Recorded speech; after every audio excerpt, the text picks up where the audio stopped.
"There's not enough room for you, Mom." Those were the exact words that came out of my daughter Miriam's mouth when I asked about the seating on the plane for our trip to Disney World. The trip that I had paid for. The trip I had planned for months, for my 5 grandchildren. But it turned out there was space.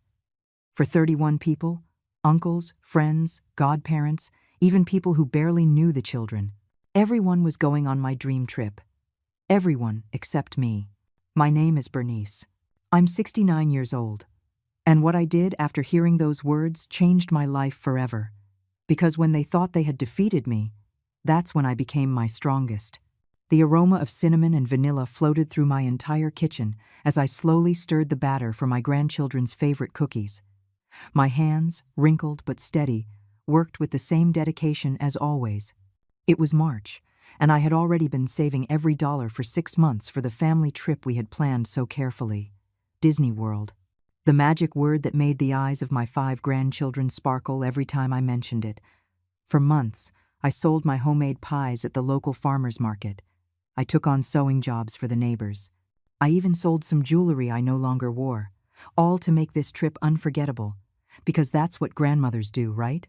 We sacrifice. We save. We work tirelessly to see our grandchildren happy. The house was filled with the smell of baking dough when I heard the familiar sound of Miriam's car parking in front of my door. My heart sped up, as it always did when I knew I was about to see them. I dried my hands on the embroidered apron they gave me for Mother's Day and ran to the window. There they were, my 5 rays of sunshine getting out of the car with their school backpacks, shouting, "Grandma Bernice," before even touching the doorknob. James, the oldest at 14, already almost as tall as me. The twins, Anna and Chloe, 11 years old, always fighting over who would hug me first. Little Leo, 8 years old, with his round glasses that made him look like a little scientist. And my baby, Sophie, at 6 years old, the one who always stayed the latest because she never wanted to leave my house. "It smells like chocolate chip cookies," Sophie yelled, running to the kitchen before even saying hello. The others followed her like a hungry stampede, filling my home with laughter and shouts of joy. It was the most beautiful sound in the world. Miriam came in behind them with that tired smile she always wore after work. "Hi, Mom," she said, giving me a quick kiss on the cheek. "Smells delicious, as always." Mark came in after her, his office suit wrinkled and that distracted expression of someone with 1,000 things on his mind. Sit down," I told them as I pulled the last tray of golden, perfect cookies from the oven. "I have cold milk, and I want you to tell me all about school." The children settled around my wooden table, the same table where I had raised Miriam, where we had celebrated birthdays, Christmases, and Sunday after Sunday of family meals. As I poured milk into the glasses they knew by heart, each with their favorite color, James looked at me with those bright eyes that reminded me so much of his grandfather. "Grandma, did you buy the tickets for Disney World yet?"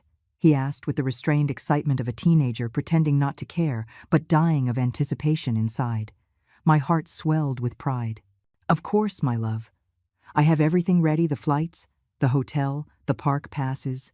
It will be the most beautiful trip of our lives." The twins started screaming with excitement. Leo spilled a little milk on the table, and little Sophie threw her arms around me with such force she nearly knocked me over. "We're going to meet Elsa," yelled Chloe. "And the Avengers," added Anna. "I want to ride the biggest roller coaster," said Leo, adjusting his glasses. It was pure magic listening to them dream out loud. Miriam and Mark exchanged a look that I couldn't interpret at that moment, something quick, almost imperceptible. But it left a strange feeling in my stomach, like when you know it's going to rain, even though the sky is clear. "Mom," Miriam said in a more serious voice than usual, "we need to talk about some details of the trip." The children kept eating cookies and talking excitedly about Disney World, while Miriam gestured for me to follow her into the living room. Mark stayed in the kitchen watching the little ones, but I could see his eyes following us with an expression I didn't like at all. "Mom, please sit down," Miriam said, pointing to the sofa where we had so often talked about her problems, her dreams, her fears. But this time, something was different. Her voice had a tone I didn't recognize, as if she were speaking to a stranger and not the woman who had raised her alone for 10 years. "What is it, honey? Is there a problem with the trip dates?" I asked as I settled into my favorite spot, the same one where I sat every night to knit while watching my shows. Because if you need to change something, we can. It's not that, Mom. Miriam ran her hands through her hair, that nervous gesture she'd had since she was a little girl when she had to tell me something difficult. It's about the trip itself. Mark and I have been thinking, and, well, we think it would be better if you didn't go. The words hit me like a punch to the gut. For a moment, I thought I had misheard, that my 69-year-old ears had played a cruel trick on me. I'm sorry, what did you say? That you don't go with us to Disney World. She repeated it more slowly, as if I were a child who didn't understand important things. Look, Mom, it's nothing personal. It's just that, well, there's not enough room for everyone. Not enough room? I repeated her words like an echo, feeling something break inside my chest. Miriam, I bought 7 plane tickets. I booked a family suite for 8 people. What space are you talking about? Oh, Mom, don't make this harder than it already island. She stood up from the sofa and began to pace, avoiding my eyes. The thing is, Mark has family who also wants to go. His brothers, his parents, some very close friends. And I also want to invite my friends, the children's godparents. It's going to be like a big family celebration. A big family celebration without me? The question slipped out of my mouth before I could stop it. Miriam, I paid for this whole trip. I worked extra for 6 months to afford it. And we'll pay you back, she interrupted me, with a tone that made me feel like an annoying creditor and not her mother. Mark has it all calculated. We'll return every single dollar. But understand, Mom, you've already lived your life. You traveled with Dad when you were young. Now it's our turn. Those words were like daggers stabbing into my heart. You've already lived your life. As if at 69 years old, my existence had come to an end. As if I didn't deserve to create new memories with my own grandchildren. Besides, Miriam continued, not noticing how her words were destroying me inside, it will be better for you to stay here, resting. The Disney parks are very tiring. You have to walk a lot, wait in long lines. At your age. At my age? I repeated, feeling the anger begin to boil in my chest. Miriam, I'm 69, not 99. I walk 5 kilometers every morning. I work on my feet for 8 hours at the market. I take care of your children every time you ask without ever complaining. Don't get me wrong, Mom. It's not that you're old or sick. It's just that, well, it will be easier without having to worry about you. Worry about me. As if I were a burden, an obstacle, something to be managed. The woman who had worked 3 jobs to give her everything she needed as a child, who had sold my wedding ring to pay for her college, who had mortgaged my house to help her when she married Mark. And what do the children think about this? I asked, trying to keep my voice steady, though I felt it breaking. Because they were so excited to go with me. The children will understand. They're smart. Miriam finally sat across from me, but even then, she wouldn't look me in the eye. Besides, they'll be so busy having fun. They won't even notice you're not there. Every word was a slap in the face. The grandmother who cared for them when they were sick, who knew their favorite foods, who had taught them to ride a bike and tie their shoes. According to my own daughter, my absence would be invisible to them. And all those people you're going to invite? I asked with a calmness I didn't feel. Are they going to be able to handle the exhaustion of Disney World? Mom, don't be dramatic. It's different. They're young people, with energy. And besides, many of them are going to help with the trip's expenses. There it was, the naked, cruel truth. It wasn't about my age or my comfort. It was about money and image. They wanted a big, glamorous celebration, full of people, that would make them look successful and popular. A 69-year-old grandmother didn't fit into that perfect picture they wanted to show off on social media. How many people are going, exactly? I asked because I needed to know the full extent of their betrayal. I don't know, like 30, 31 people, more or less? She said it as if it were the most normal thing in the world. It's going to be incredible, Mom, like a big wedding or a sweet 16 party. But at Disney World, 31 people. On the trip that I had paid for. In the dream that I had built cookie by cookie, stitch by stitch, selling everything that had sentimental value to me. And out of those 31 people, I was the only one left over. The children kept laughing in the kitchen, oblivious to the conversation that was shattering my world. Their innocent voices contrasted brutally with the coldness of their mother, my daughter, the little girl I had cared for with so much love, who now treated me as if I were a nuisance. "Is it decided then?" I finally asked, though I already knew the answer. "Yes, Mom. We've already bought the tickets for everyone. It's all organized." Miriam finally looked at me, but in her eyes, I saw no regret, no pain, only relief, as if she had rid herself of an annoying problem. I sat there on my sofa, in my own house, feeling more alone than I ever had in my 69 years of life. I remained silent for several minutes, processing what I had just heard. 31 people were going to Disney World on the trip I had paid for, planned, and dreamed of for months, all of them except me. The irony was so cruel it was almost laughable, if not for the feeling that my heart had been ripped from my chest. "Mom? Are you okay?" Miriam's voice sounded distant, as if from another world. A world where mothers no longer mattered once they had fulfilled their function of raising and sacrificing. "I'm perfect, my love," I replied with a smile that hurt down to my bones. "Perfectly fine." We went back to the kitchen, where the children were still planning their magical adventure. James had his phone out and was showing his siblings videos of the most exciting roller coasters. The twins were arguing about which princess was the prettiest. Leo had found some paper and a pencil and was drawing his version of Mickey Mouse, and little Sophie looked at me with those huge, pure eyes full of love.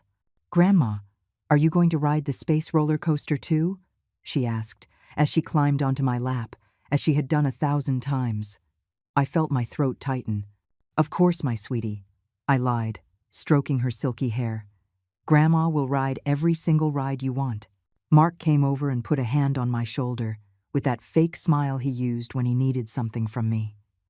"Bernice, I hope you understand that this is for the best. You can rest here, worry-free, and we'll take the kids to have the time of their lives." "Of course I understand, Mark," I answered, maintaining that smile that was killing me inside. "You're absolutely right. It's for the best." For the next hour, I pretended to be excited about their trip while the children told me everything they wanted to do at Disney World. Every word was a stab, but I kept smiling, nodding, promising I would buy them whatever souvenirs they wanted, because that's what they expected of me, to continue being the generous, understanding grandmother I had always been. When they finally left, with the children shouting, "We love you, Grandma," from the car windows, I closed the door and leaned against it. The silence of my house enveloped me like a cold, heavy blanket. I walked to the kitchen, where dirty dishes and cookie crumbs were the only evidence that, just minutes ago, my home had been full of life and laughter. I began to wash the glasses mechanically, each movement automatic as my mind processed what had just happened. My own daughter had kicked me off the most important trip of my life. Not for lack of money, not for health problems, not for any valid reason. Simply because I didn't fit the image she wanted to project. Because I had already lived my life. And now it was her turn. That night I couldn't sleep. I tossed and turned, thinking of all the times I had put Miriam and her children before myself. When I sold my car to help her with the down payment on her house. When I worked double shifts at the market to pay for her wedding. When I stayed up all night with her sick children while she and Mark went out to parties. I remembered the time I gave up a trip to Europe with my sister Rose because Miriam needed me to watch the kids during her vacation with Mark. "Some other time, Mom," she had said, "when you're younger." The irony of those words now burned like acid. The following days were a silent hell.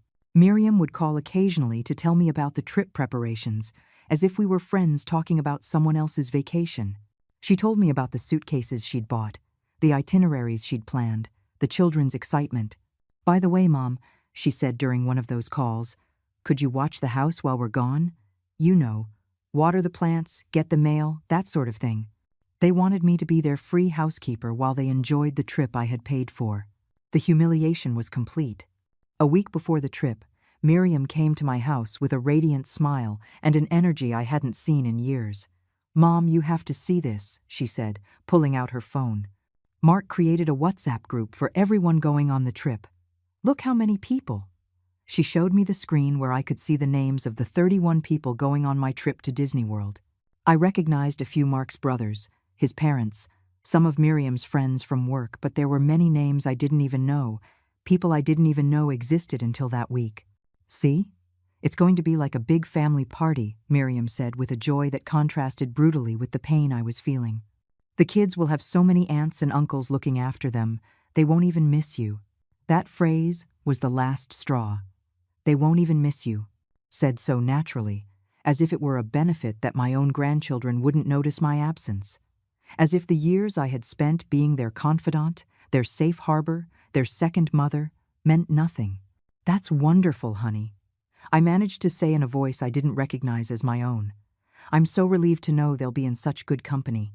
That night, after Miriam left, chattering excitedly about dinner reservations and the shows they would see, I sat in my kitchen with a cup of tea I had no desire to drink. The house was completely silent, but my mind was a hurricane of emotions. It was then that I made a decision that would change everything. I stood up, walked to my bedroom, and pulled a suitcase out of the closet that I hadn't used since my honeymoon with my late husband.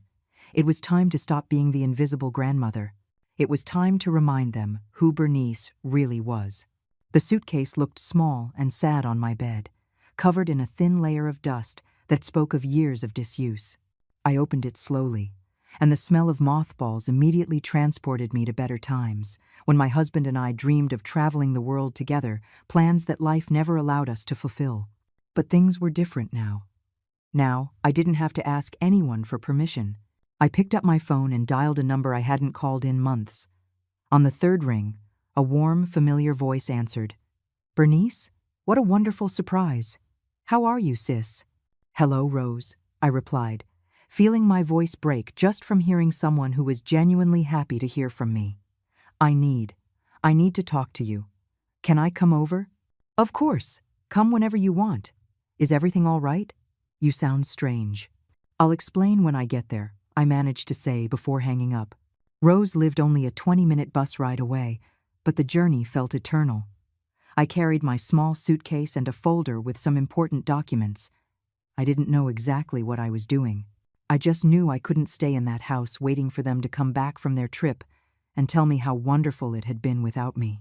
My older sister greeted me at the door with the smile that had always brought me peace since we were little girls. At 72, Rose was still the most elegant woman I knew, with her perfectly coiffed silver hair and those blue eyes that radiated wisdom. "Bernice, what's wrong?" "You look terrible," she said as she helped me with the suitcase. "And what's with the suitcase? Are you going on a trip?"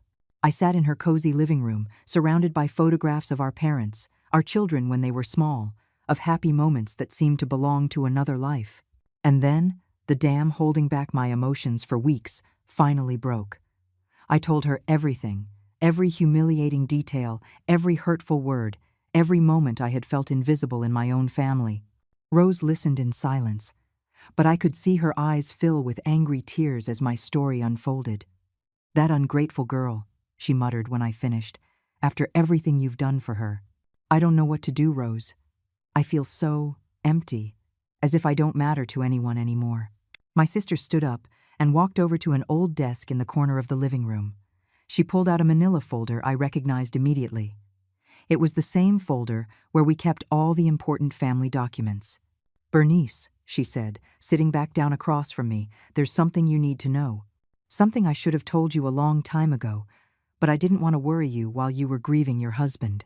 "What are you talking about? Do you remember the life insurance policy your husband had? The one we thought was lost because the money never came?" My heart sped up. "Yes, of course, I remember. We waited for months, and nothing. We finally assumed there was a problem with the paperwork. It wasn't lost, Bernice. It was here, with me." Rose opened the folder and took out a large envelope I had never seen before. "Your husband asked me to be the secondary beneficiary and to give you the money when you were ready to make important decisions without Miriam's influence." "What?" The words came out of my mouth in a whisper. "He knew what Miriam was like, sis. He knew her better than you thought. He told me, if something happens to me, don't give Bernice the money right away. Wait until she really needs it, until she has to choose between her dignity and her family. That's when you'll know it's the right time." My hands trembled as I took the envelope. Inside were official documents, seals, signatures, and a check for an amount that took my breath away. It was enough money to live comfortably for years, to travel, to do everything I had ever wanted to do. "Why didn't you tell me?" I asked, tears rolling down my cheeks. "Because I knew you would have spent it all on Miriam and her kids. You would have used it to buy them a bigger house, to pay for private schools, to continue being the perfect mother who sacrifices for everyone." Rose took my hands gently. "Your husband wanted you to have a life of your own, Bernice. He wanted you to be happy beyond being a mother and a grandmother." I stared at the check as if it were a magical object. With that amount, I could do anything. Go on a trip, buy my own place, even get revenge for the humiliation I had just suffered. "Do you know what day they leave for their trip?" Rose asked me as if she had read my mind. "Tomorrow morning." "Perfect." My sister smiled with a mischievousness I hadn't seen since we were teenagers planning pranks. "Then we have work to do." That night, I slept at my sister's house for the first time in decades. It was the best night's sleep I'd had in months. There were no nightmares about suitcases I couldn't pack or planes I was missing. There was no anguish thinking about everything I would miss. For the first time in years, I slept with the peace of knowing I had options. The next morning, while Miriam and her group of 31 people were heading to the airport for the trip I had paid for, I was at the bank depositing the biggest check of my life. The teller looked at me curiously when she saw the amount, but didn't ask any questions. "Would you like to make any immediate transfers or payments?" she asked. "Yes," I replied with a smile that came from my soul. "I want to cancel all the scheduled payments for the family trip to Disney World, and I want to make a reservation for 2 people to the Maldives." The teller blinked in surprise. "The Maldives, ma'am?" "The Maldives," I confirmed. "My sister and I are going on vacation." When I left the bank, I took out my phone and dialed the number of the travel agency I had used to plan the Disney World trip. It was time to plan my own trip, my own adventure. My new life was about to begin.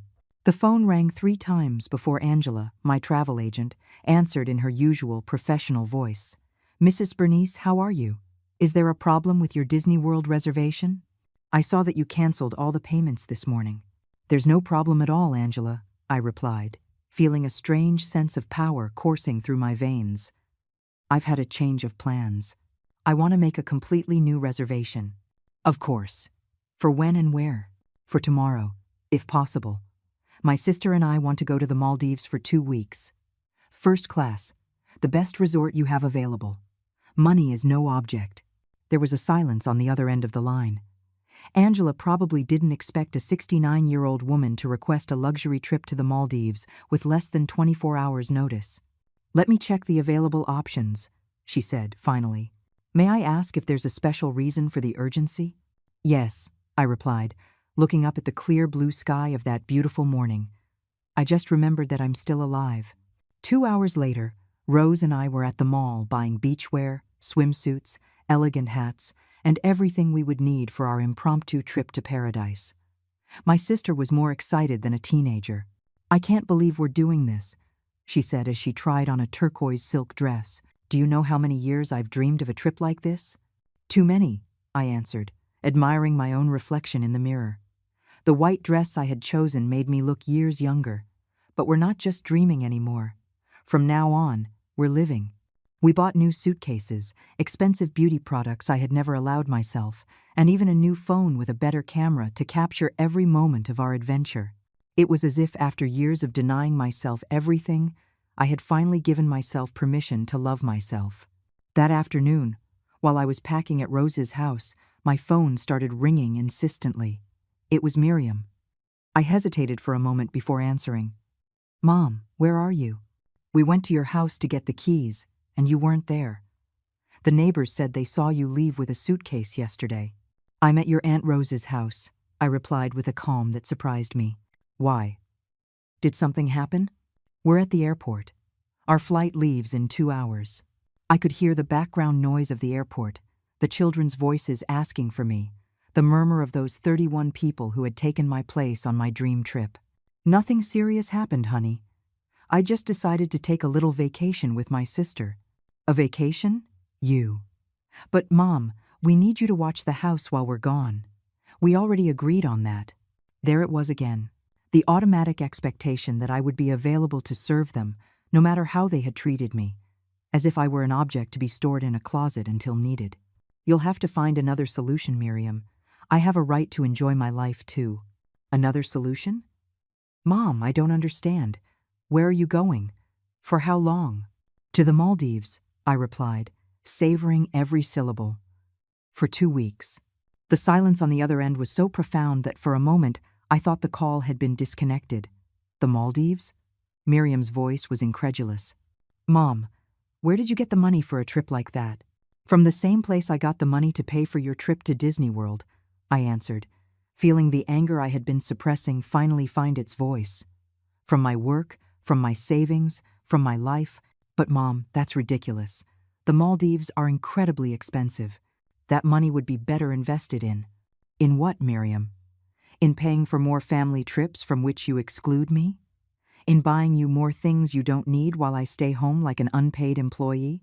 Don't exaggerate. We've never treated you like an employee. Haven't you? The laugh that escaped my throat was as bitter as cold coffee. Then explain to me why 31 people can go on the trip I paid for, but for me, there isn't enough room. I could hear Miriam whispering something to Mark, probably asking him to talk to his crazy mother-in-law who had suddenly become rebellious. Mom, you're being very dramatic, she finally said. When we get back, we'll talk calmly about all this. But please, be reasonable. Cancel that ridiculous trip and go watch the house like we agreed. No. The word came out of my mouth with a firmness I hadn't felt in decades. Simple, direct, final. What do you mean, no? No, Miriam. I am not canceling my trip. I am not watching your house. I am not going to continue being the convenient grandmother who is only available when you need her. But the children, what will they think when they find out their grandmother went on a trip instead of waiting for them at home? The children will think that their grandmother has a right to be happy too, I replied, feeling tears of liberation stream down my cheeks. And maybe, someday, when they're adults, they will understand that grandmothers are people with dreams and desires too. Mom, this is insane. When we get back, we are going to have a serious conversation about your behavior. Yes, we will, I agreed. But it's going to be very different from the conversation you're expecting. I hung up the phone before she could respond. My hands were shaking, but not from fear. It was the first time in my life I had said no to Miriam. The first time I had put my needs before hers. Rose hugged me tightly. I am so proud of you, she whispered in my ear. Your husband would be proud too. That night, as I finished packing my new suitcase filled with new clothes for my new life, I couldn't help but smile.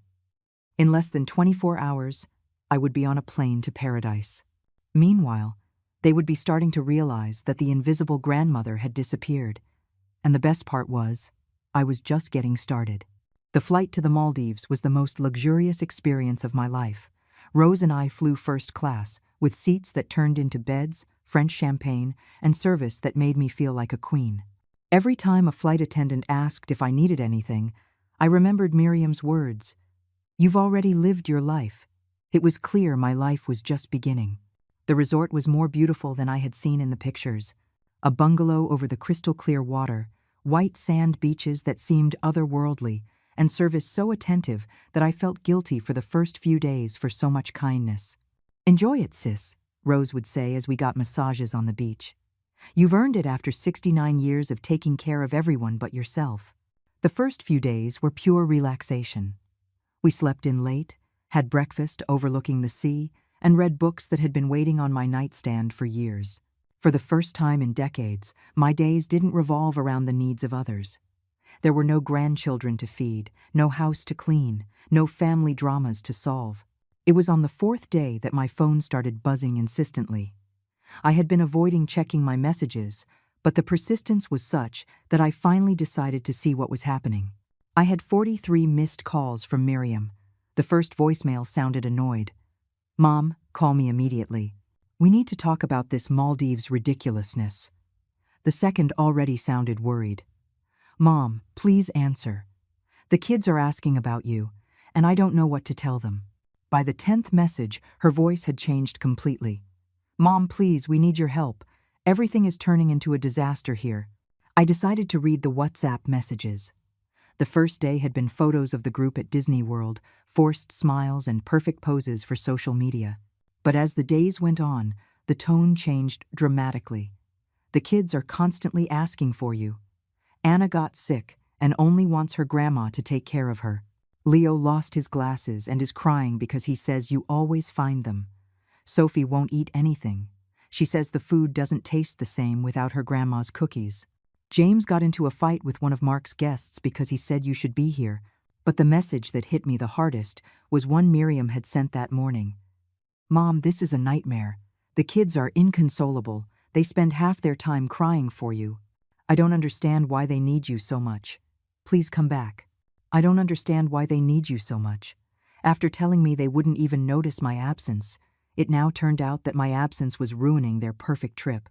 Rose read the messages over my shoulder as we sipped cocktails in our bungalow. Are you going to answer her? She asked. Not yet, I replied, taking a sip of my piña colada. Let them feel what it's like to be invisible. But that afternoon, my phone rang again. This time, it wasn't Miriam. It was James, my oldest grandson. Grandma? His voice was broken, as if he had been crying. Hello, my love, I answered immediately, because no matter how hurt I was with his mother, he was not to blame. Grandma, why didn't you come with us? Everyone is saying you didn't want to come, but I know that's not true. You always want to be with us. My heart broke hearing him. James, my sweetie. The twins cry every night because they say Disney World isn't fun without you, and Leo lost his glasses, and Mom got really mad because she can't find them. You always know where lost things are. My love, listen to me carefully, I said, trying to keep my voice steady. Grandma is fine. She's on a trip, seeing beautiful places, and you are all going to be fine too. But why didn't you come? Mom says you preferred to go alone, but that doesn't sound like you. I didn't know what to say. I couldn't tell a 14-year-old boy that his mother had excluded me from the trip I had paid for myself. I couldn't explain that they had treated me like I was a burden. Sometimes adults make difficult decisions, James, but I want you to know that I love you all so much and that when you get back, we'll talk about everything. Do you promise that when we get back, everything will be like it was before? That question shattered me because I knew the answer was no. Nothing would be like before. I wouldn't be like before. I promise that when you get back, things will be better, I said. And for the first time in days, I felt like I was telling the truth. After hanging up, I watched the sunset from my bungalow. The colors of the sky reflected on the water like a perfect painting. It was beautiful, but I also felt a pang of sadness for my grandchildren. Do you regret it? Rose asked, having heard the whole conversation. No, I answered without hesitation. It hurts that the children are suffering, but I don't regret it. For the first time in my life, I'm doing something for me. That night, as we dined in the resort's most elegant restaurant, I made a decision. The next day, I would send them all a message. Not to apologize, but to explain that Grandma Bernice had woken up, and when I returned from this trip, there were going to be new rules. Those who truly loved me would have to learn to respect me, and those who only needed me as a free employee would have to find another solution. Because the woman who had paid for a trip only to be excluded from it had died somewhere between the airport and the Maldives. The one coming back was completely different. The message I sent from the Maldives was simple but direct. I am perfectly fine, enjoying a well-deserved vacation. I return the same day you get back from Disney World. When we see each other, we are going to establish new rules for how this family operates. I love you, but I will no longer allow you to treat me as if I am invisible. Miriam's response arrived in less than 5 minutes. Mom, you are being ridiculous. Come back immediately. The children need you, and so do we. No, I replied. The following days in the Maldives were transformative.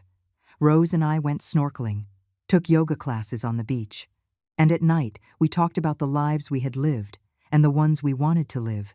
For the first time in years, I felt like Bernice, not Miriam's mom or the kids' grandma. Do you know what your husband told me before he died? Rose told me one night as we watched the stars from our bungalow. He said, "Take care of Bernice when I'm gone. Don't let her forget that she is an extraordinary woman who deserves to be happy."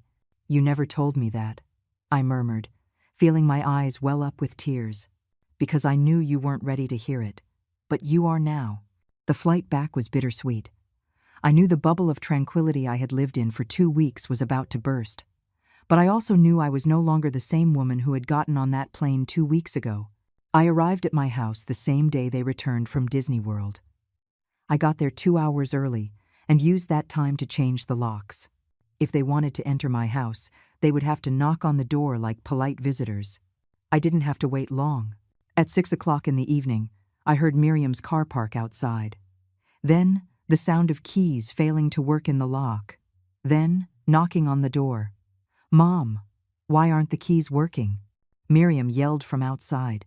I took a deep breath, looked at myself in the entryway mirror, and opened the door. The 5 children threw themselves on me immediately, hugging me as if I had been lost for years. "Grandma, we missed you so much," they all shouted at once. James hugged me tighter than ever. The twins kissed my cheeks. Leo showed me his new glasses, which he said weren't as good as the ones I would have bought him, and little Sophie clung to my neck, refusing to let go.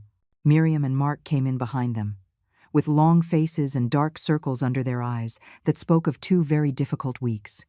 "Mom, why did you change the locks?" Miriam asked reproachfully.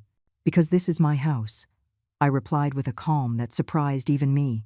"And from now on, people enter when I invite them." "What's gotten into you? Why are you acting so strangely?" Mark looked particularly annoyed. "Your behavior has been very immature, Bernice." "Immature?" I repeated the word, savoring it. Interesting choice of words, coming from someone who invited 31 people on the trip I paid for, but didn't have room for me. The children looked at us, confused, not understanding the tension in the air. "Grandma," Sophie said, tugging on my dress, "why didn't you go with us to Disney World? I saved all my favorite candies for you." I knelt to her level. "My love, sometimes adults make decisions that hurt other people. Your mommy decided that I couldn't go on the trip that Grandma had planned and paid for." "Mom, don't bring the kids into this," Miriam protested. "They're already in it, Miriam. They're the ones who suffered the consequences of your decision." I stood up and looked her directly in the eyes. "According to you, they wouldn't even notice my absence. How did that work out for you?" The silence that followed was deafening. Miriam avoided my gaze, and Mark started pacing nervously in my living room. "Look, Mom," Miriam finally said. "Maybe we were wrong. Maybe we should have included you in the trip. But it's over now. We need things to go back to normal." "Normal?" I laughed without humor. "You mean the normal where I keep working for you for free while you treat me like I'm invisible? Don't exaggerate." "Am I exaggerating?" I took out my phone and began to read her own messages. "The kids are constantly asking for you. Anna got sick and only wants her grandma to take care of her. Leo lost his glasses and is crying because he says you always find them." I looked up. "Does any of this sound familiar?" Miriam blushed completely. "Those were difficult moments." "No, Miriam. Those were the moments you realized that the invisible grandmother was actually indispensable." Mark decided to intervene with his usual condescending tone. "Bernice, we understand you felt excluded, but—" "No." I cut him off with a firmness that came from my soul. "Mark, you don't understand anything. And don't you ever call me by my first name again, as if we were friends? To you, I am Mrs. Bernice." The children watched the scene with wide eyes. They had never seen their grandmother speak to adults like that. "Grandma," James said in a worried voice, "don't you love us anymore?" "I love you more than life itself," I answered him immediately. "But that doesn't mean I'm going to keep letting your parents disrespect me." I went to the kitchen and came back with a chair, which I placed in the center of the living room. I sat down with the dignity of a queen about to deliver a verdict. "These are the new rules," I announced. "Rule number 1, this is my house. No one enters without an invitation. Rule number 2, my time has value. If you want me to watch the children, you will pay me like any professional babysitter. Rule number 3, my opinions will be heard and respected in all family decisions that affect me." "This is ridiculous," Mark shouted. "You can't treat us like strangers." "Rule number 4, I continued, ignoring him completely. I will never again tolerate being excluded from family events that I have financed. Mom, please, Miriam begged, tears in her eyes.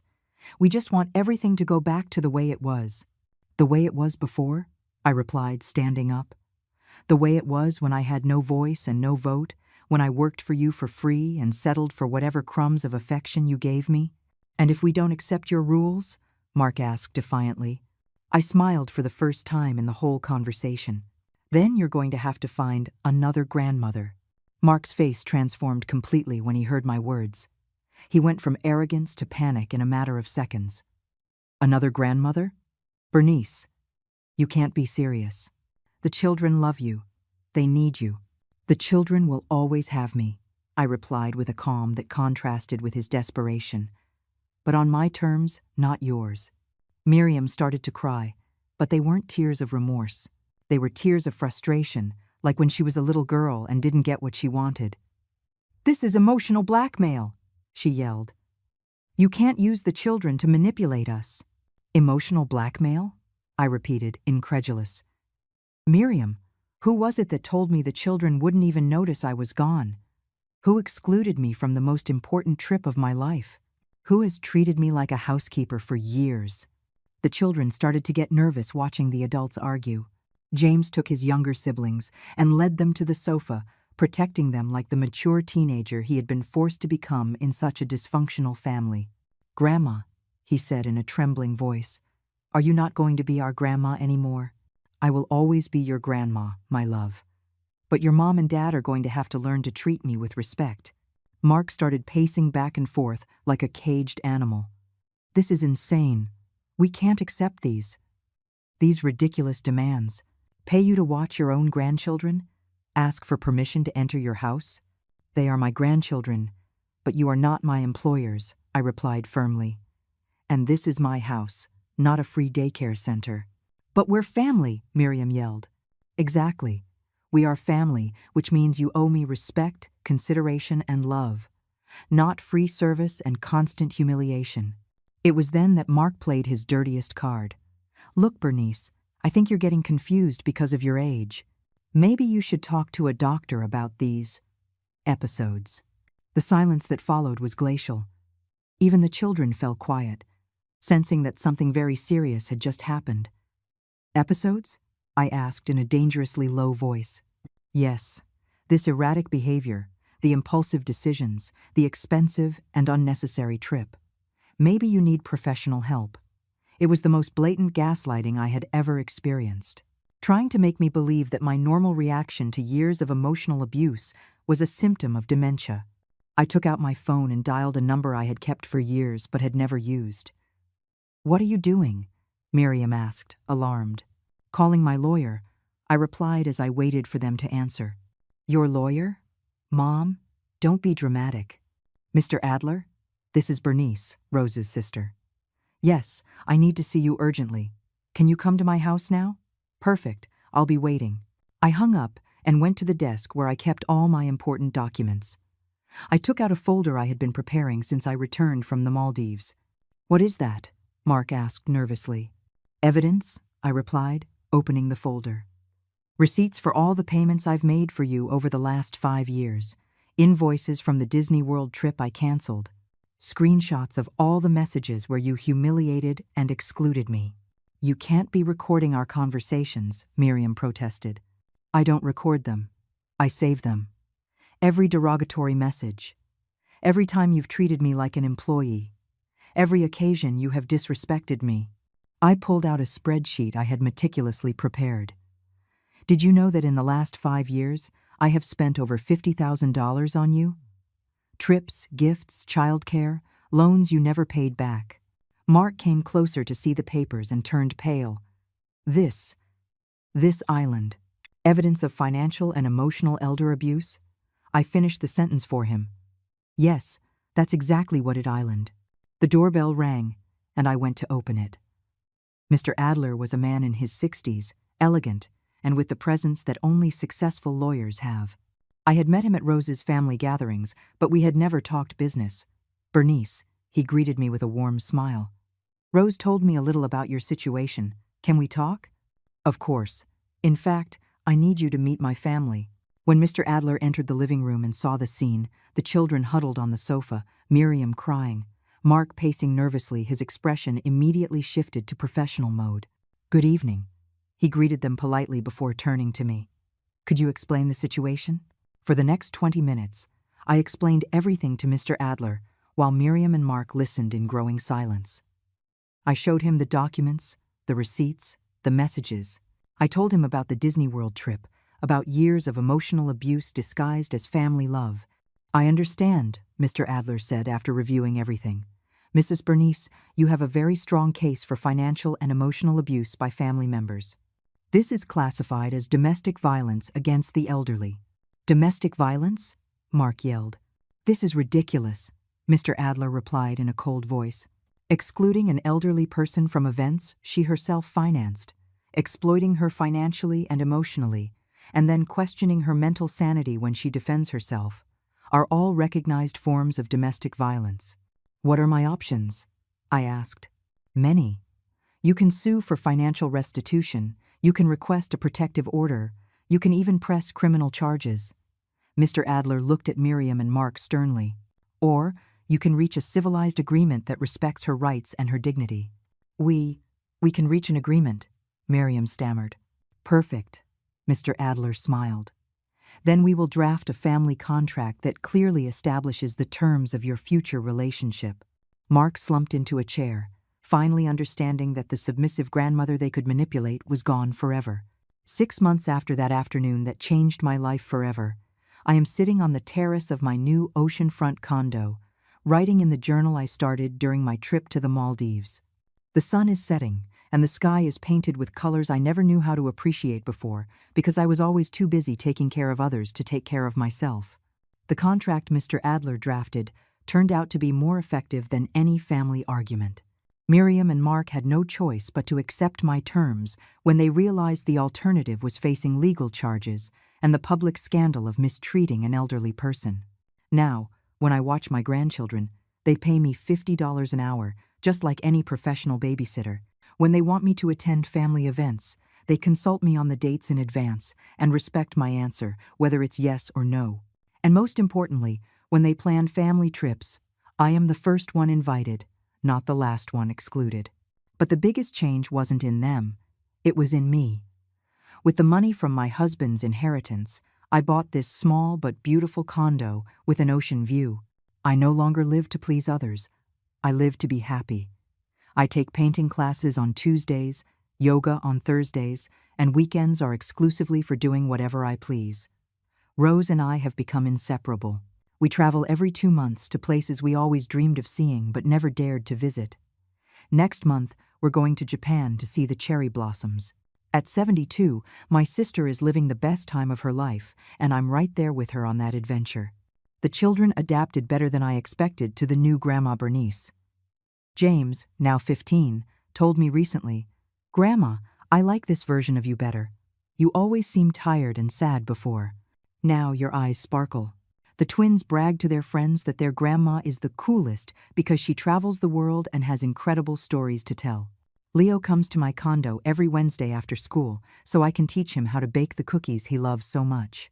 And little Sophie, now 7, tells me that when she grows up, she wants to be just like me, an adventurous grandmother who isn't afraid of anything. It took Miriam 3 months to truly apologize, not those empty apologies she used to give to get out of trouble, but a genuine apology with real tears. "Mom," she told me, "I didn't realize how badly I was treating you until I lost you. When you were always available, I just thought that was normal. I never considered that you had dreams and needs too." Mark took longer, but eventually, he had to acknowledge that his behavior had been unacceptable. The turning point was when his own mother, upon hearing what had happened, scolded him severely and told him that if he ever treated an elderly person in her family like that, she would sue him herself. But the most important conversation I had was with my grandchildren on my 70th birthday. I gathered them on my new terrace and told them my whole story. I explained that sometimes families forget that grandmothers are people too, with feelings, dreams, and a right to be respected. "Why didn't you tell us you were sad before?" Anna asked me with tears in her eyes. "Because I thought my job was to make you all happy, no matter how I felt. But I learned that I can't give true love if I don't love myself first. "And are you happy now?" little Sophie asked. "Happier than I've been in years, my love." The story spread like wildfire among my friends my age. It turns out that many grandmothers live in similar situations. Children who exploit them emotionally, families that take them for granted, grandchildren who love them but whose parents treat them like unpaid employees. I started giving talks at community centers for seniors. My favorite topic is, it's never too late to reclaim your dignity. I've met hundreds of women who have lived lives similar to mine, giving everything for their families and receiving crumbs of respect in return. A month ago, a 75-year-old woman sought me out after one of my talks. She told me her children had put her in a nursing home to take her house, but after listening to me, she had decided to hire a lawyer. Last week, she wrote to tell me she got her house back, and now her children visit her with respect, not pity. Another woman my age wrote to me from Spain. She had seen a video of my story on social media that James had uploaded without my permission, but which I'm grateful he did. She told me she was in a similar situation with her daughter and that my story had given her the courage to stand up for herself. It's incredible how a personal story can become an inspiration for so many other women. I never thought my pain could be transformed into hope for other invisible grandmothers. Today, as I write this in my journal, I can hear the ocean waves and feel the salty breeze on my face. In an hour, my grandchildren are coming to visit for dinner. They are coming because they want to, not because their mother is forcing them. They are coming to visit me in my home, where I set the rules and where they treat me with the respect I deserve. The grandmother who paid for a trip only to be excluded from it no longer exists. In her place is a 70-year-old woman who learned that self-love is not selfishness, it's survival, that setting boundaries is not cruelty, it's a necessity, and that it is never, ever too late to claim your place in the world. My name is Bernice. I am 70 years old, and I have just begun to live.